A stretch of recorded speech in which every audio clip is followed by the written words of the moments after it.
नमस्ते बच्चों। हम 8वीं कक्षा की पाठ्य पुस्तक आओ हिंदी सीखे पाठ 8 में से आज पढ़ेंगे। उसमें क्या है कि हमने पहले पाठ में पिंजरे के शेर, जो पिंजरे का शेर पाठ 2 है, उसके पहले पाठ में ये पढ़ा था कि रोम के दूत जो है वो आते हैं, मगध राज्य के राजा महापद्म को जो है उपहार भेंट करते हैं। कौन सा उपहार होता है कि पिंजरे में बंद शेर का उपहार जो होता है, उसको बाहर निकालने के लिए वो कुछ शर्तें रखते हैं। कौन कौन सी शर्तें थी? ना पिंजरे को खोल सकते हैं, ना ही काट सकते हैं, ना ही पिंजरे को जो है तोड़ सकते हैं। ये सारी की सारी शर्तें जो है रखी गई थी। इसी के आधार पर मुख्य जो पात्र है चंद्रगुप्त है। स्थान कौन सा था आपको बताया, सभा भवन है, ठीक है। अब जो महामंत्री है वो घोषणा करता है पूरी सभा में। आगे देखते हैं कि आगे क्या होता है, वो हम आज पढ़ते हैं। सभा में बैठे बहुत से व्यक्ति तो पहले ही उस पिंजरे को देख चुके थे। अन्य लोगों ने भी आगे बढ़कर पिंजरे का निरीक्षण किया। निरीक्षण क्या होता है? गौर से देखना या फिर मुआयना करना। कहते हैं कि जब मंत्री वो कहता है तो उसकी बातों को सुनकर बहुत से लोग जो है आगे बढ़कर पिंजरे का निरीक्षण करने लग जाते हैं। फिर सभी व्यक्ति अपने अपने स्थान पर बैठे सभा में बहुत देर तक फुसफुसाहट चलती रही, पर कोई भी व्यक्ति इस कार्य के लिए नहीं उठा। शेर को कौन बाहर निकाल सकता है? सहसा सम्राट ने गुस्से में कहा। अब जो है कि शेर को बाहर निकालने के लिए कोई भी व्यक्ति जब आगे नहीं बढ़ता तो सम्राट को गुस्सा आ जाता है। तो वो गुस्से में कहता है कि शेर को कौन बाहर निकाल सकता है। आगे देखिए, सभा में फिर कुछ हलचल हुई। सभी लोग एक दूसरे की ओर देख रहे थे। सभी की आंखों लज्जा के कारण झुकी हुई थी। सम्राट फिर गरज उठे। क्या हुआ कि वो कह रहे थे कि कोई उनकी मदद करे, तो कोई भी आगे नहीं आता जो है उस शेर को बाहर निकालने के लिए। तो क्या कहते हैं कि पहले ही गुस्से में थे और फिर वो गरज उठते हैं, बहुत ज्यादा गुस्से में आ जाते हैं और कहते हैं कि मगध की बुद्धि को क्या हो गया। क्या कहते हैं कि मगध की बुद्धि को क्या हो गया है। महापद्म नंद की राजसभा में क्या ऐसा एक भी ज्ञानी नहीं है जो शेर को बाहर निकाल सके? तो कहते हैं सम्राट की जय हो, सम्राट की जय हो।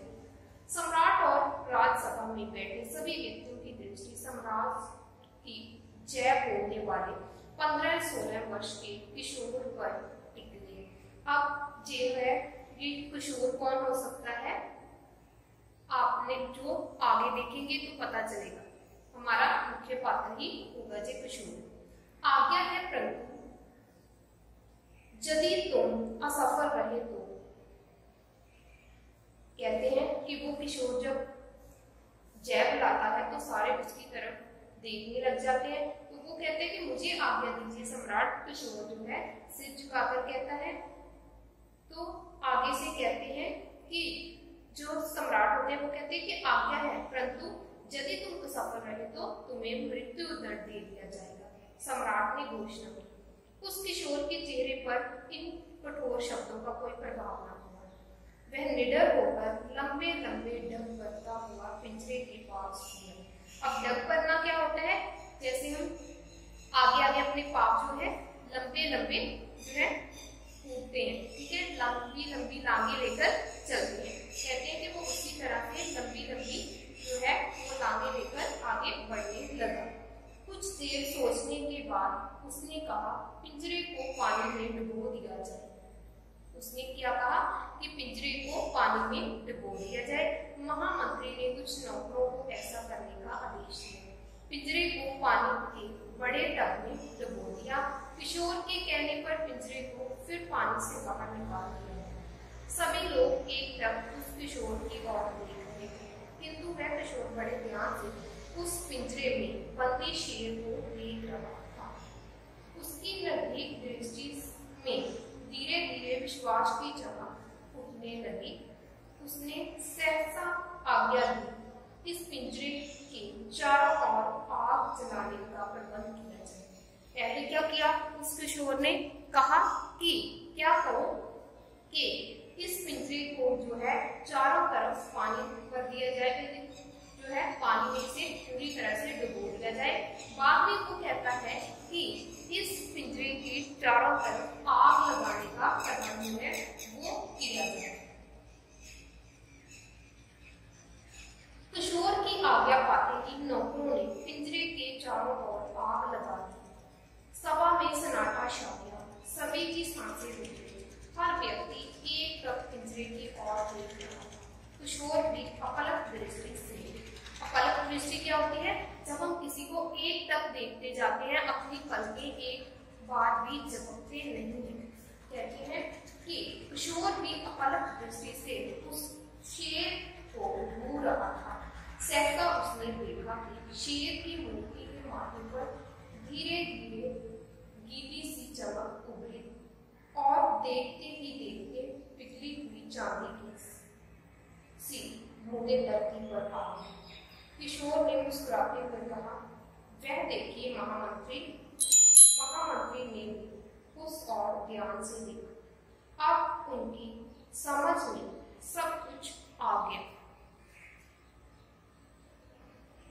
अब देखिए उनकी समझ में क्या आ गया कि ये जो धातु है, कौन सा धातु है? शीशा धातु है, जो कि किसके काम आता है? चाबी या फिर जो गोलियां बनती है, जो पिस्टल की, जो बंदूकों की गोलियां होती है, उनको किससे बनाया जाता है? शीशा धातु से।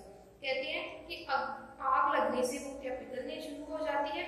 तो वो कैसे कहता है? महामंत्री को कहता है कि इसे ध्यान से देखिए। तो फिर सभी को धीरे धीरे जो है समझ में आने लगता है कि शेर जो है शीशा धातु का बना हुआ है, इसी कारण थोड़ी सी गर्मी से ही पिघलने लगा है। लोहे का पिंजरा ज्यों का त्यों पड़ा था। देखते ही देखते पिंजरे का शेर पिघलकर धरती पर फैल गया।